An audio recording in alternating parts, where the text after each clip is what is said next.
Jamaica was healing me long before I ever moved here. Back in the early 2000s, every single time I visited this island, I left different than when I arrived.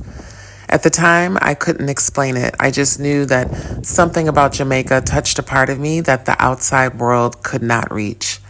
I would come here exhausted from life in the US, exhausted from work, surviving, handling responsibilities, and carrying stress in my body. I was always pushing through life instead of actually living it in hindsight. Then I would land in Jamaica and I could hear myself think again.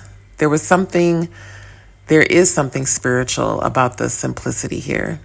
The way mornings feel slower, the way people care about each other, the way nature was not treated, or the way nature is treated like a part of everyday life. Just sitting outside, listening to the birds, having the opportunities when I've been in Jamaica to bathe outside, watching laundry dry on the line, smelling food cooking in the distance. It just left this deep exhale in my body every single time I would visit. It was like my spirit recognized something before my mind actually did. And I didn't realize it then, but Jamaica was teaching me how to come back to myself. Every visit restored me enough to return to the US and continue to handle my life. It was almost like Jamaica became my spiritual charging station. I would come here depleted and I would leave rejuvenated, more present. And I had no idea all those visits were preparing me for something bigger, preparing me to eventually return here permanently and to understand that a meaningful life is not the loudest life. The United States taught me how to hustle. Jamaica taught me how to live.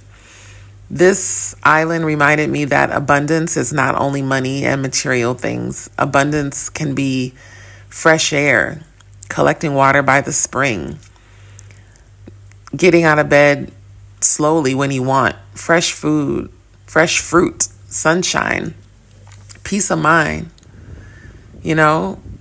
talking to elders like Sister P and Mama G, absorbing wisdom. Abundance is waking up and not feeling disconnected from yourself anymore. And looking back now, I feel emotional thinking about how every trip here was transforming me little by little over the years. Even when I went back to the chaos of my regular life in the States, Jamaica stayed with me energetically. Something inside me never fully left this island. And now that I live here, I understand the pull I felt all those years. Jamaica was never just a destination for me. She was a calling, a place that kept reminding me there was another way to live. Now, every morning, I wake up here and I feel grateful that I finally listened. And thank you for listening. Love, health, and wealth. Peace.